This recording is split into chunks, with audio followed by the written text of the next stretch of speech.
सभी साथियों को नमस्कार। आइए आज जानते हैं APAR कैसे भरें। दोस्तों, वर्ष 2024-25 का APAR भरना शुरू हो गया है और उसकी अंतिम तिथि 31 जुलाई है, तो इससे पहले ज़रूर इसे भर दें। सबसे पहले हमें गूगल पर सर्च करना है शाला दर्पण।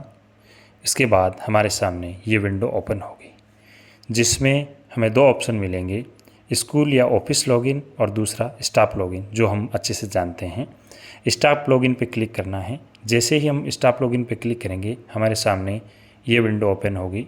इसमें हमें यूज़र आईडी और पासवर्ड डालना है, उसके बाद कैप्चा डालना है और लॉगिन पे क्लिक कर देना है। लॉगिन पे जैसे ही क्लिक करेंगे हमारे सामने हमारा स्टाफ लॉगिन ओपन हो जाएगा, जिसमें हमें इस प्रकार की विंडो दिखाई देगी। ऊपर 3 लाइन्स दिखेगी, जिस पे हम क्लिक करेंगे तो कई सारे ऑप्शन हमारे सामने खुलेंगे। उसमें हमें APAR पे क्लिक करना है। APAR पे जैसे ही क्लिक करेंगे उसके बाद 2 ऑप्शन हमें दिखाई देंगे। उनमें हमें APAR भरने का ऑप्शन सेलेक्ट करना होगा। उसके बाद ये पॉपअप विंडो हमारे सामने ओपन होगी, जिसमें हमें अलग अलग वर्षों की APAR सेलेक्ट करने के लिए ऑप्शन मिलेंगे। हमें 2024-25 का भरना है, इसलिए इस पर ही क्लिक करना है। इस पर क्लिक करने के बाद में हमारे सामने ये विंडो ओपन हो जाएगी, जिसमें हमारी बेसिक जानकारी होगी और उसके नीचे क्लिक टू फिल या एडिट न्यू APAR, इस पर क्लिक करेंगे। जैसे ही इस पर क्लिक करेंगे हमारे सामने ये विंडो ओपन हो जाएगी, जिसमें हमारी जानकारी होगी।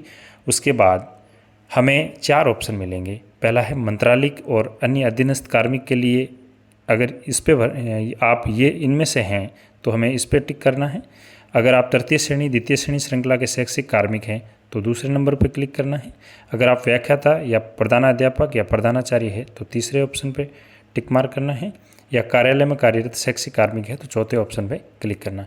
मेरे लिए तृतीय एवं द्वितीय श्रेणी श्रृंखला के शैक्षिक कार्मिक के इस पर क्लिक करूँगा। जैसे ही क्लिक करूँगा हमारे सामने ये विंडो ओपन होगी, जिसमें हमारी बेसिक जानकारी के साथ साथ अब हमें सेलेक्ट करना होगा।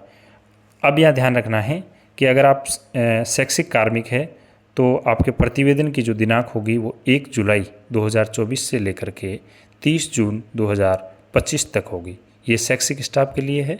और अगर आप मंत्रालय या अन्य कार्यालय में पदस्थापित कार्मिक है तो 1 अप्रैल 2024 से लेकर के 31 मार्च 2025 तक होगी। हम यहाँ पे सेलेक्ट करेंगे फ्रॉम डेट जो दिया हुआ है, इस ऑप्शन पे जैसे ही क्लिक करेंगे हमारे सामने कैलेंडर ओपन होगा। कैलेंडर से है हम 1 जुलाई 2024 सेलेक्ट करेंगे। टू डेट में हम 30 जून 2025 सेलेक्ट करेंगे। अगर इस सत्र के दौरान हमने बड़ी लीव ली है तो उसका भी यहाँ मेंशन कर देंगे। लीव कहाँ से कहाँ तक ली है वो भी लिख देंगे। अगर नहीं है तो हमें खाली छोड़ देना है। APAR ऑप्शन पे जैसे हम सेलेक्ट वाले पे क्लिक करेंगे हमारे सामने ये अलग अलग ऑप्शन मिलेंगे, जिसे हम देख लेंगे। APAR की प्रविष्टि की जानी है, हम हमारे केस में इस पर क्लिक करेंगे। जैसे ही इस पर क्लिक करेंगे हमारे सामने ये और सेलेक्ट वाला ऑप्शन होगा। इसमें हमें चूज करना होगा कि हम किस से संबंधित है, राज्य अधीनस्थ शिक्षा से है या राज्य सेवा से है। जो भी है, हमारे केस में राज्य अधीनस्थ शिक्षा सेवा कर्मचारियों के लिए होगा। इस पर हम क्लिक करेंगे। जैसे ही क्लिक करेंगे उसके बाद अगले ऑप्शन पे आएंगे, हमारी पोस्ट पूछेंगे। तो हमें मेरे केस में ये टीचर लेवल 1 है तो मैंने ये सेलेक्ट कर लिया। आपके केस में आप चाहे व्याख्याता है तो व्याख्याता कर लेवें, प्रिंसिपल है तो प्रिंसिपल कर लेवें। उसके बाद हम आगे चलेंगे। जैसे ही हम उस पर क्लिक करेंगे हमारी पूरी डिटेल होने के बाद में हमारे सामने APAR की ये जानकारियाँ जो हमने सेलेक्ट की है वो यहाँ पे शो हो जाएगी। हम 1 जुलाई 2024 से लेकर के 30 जून 2025 तक ये आ जाएगी।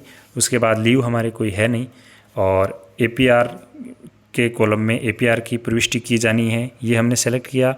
फ्रॉम टाइप में राज्य अधीनस्थ शिक्षा सेवा कर्मचारियों के लिए। पोस्ट हमारी टीचर लेवल 1, पोस्टिंग पहले से आ जाएगा और आगे एक्शन का दिया होगा। अगर इनमें कोई गलती होती है तो हम यहाँ से एक्शन के नीचे जो डिलीट का बटन दिया है उस पर करके डिलीट भी कर सकते हैं और पुनः कर सकते हैं। अगर हमारे ये सही है तो हमें क्रिएट APR एप्लीकेशन पे क्लिक करना है। जैसे ही इस पर क्लिक करेंगे हमारे सामने ये विंडो होगी जिसमें हमें रिपोर्टिंग ऑफिसर, रिव्यूइंग ऑफिसर और एक्सेप्टिंग ऑफिसर इन तीनों को सेलेक्ट करना होगा। तो इसके लिए हम चूज़ ऑफिसर्स पे क्लिक करेंगे। जैसे ही चूज़ ऑफिसर्स पे क्लिक करेंगे तो हमारे सामने इस तरह का विंडो ओपन होगा जिसमें हम सर्च करेंगे। हमें अगर आसानी से सर्च करना है तो जिस भी अधिकारी को सर्च करना है उसके मोबाइल नंबर एंटर करने हैं और सर्च पे क्लिक करना है। इसके बाद नीचे सेलेक्ट ऑफिसर, जिस नंबर से हमने सेलेक्ट किया है उसको हमें सेलेक्ट कर लेना है। सबसे पहले तृतीय श्रेणी के केस में जो रिपोर्टिंग ऑफिसर होगा वो PO है और जो रिव्यूइंग ऑफिसर है वो CBO है और एक्सेप्टिंग ऑफिसर है वो DO है। अगर एलिमेंट्री से है तो एलिमेंट्री DO है और सेकेंडरी से है तो सेकेंडरी DO है।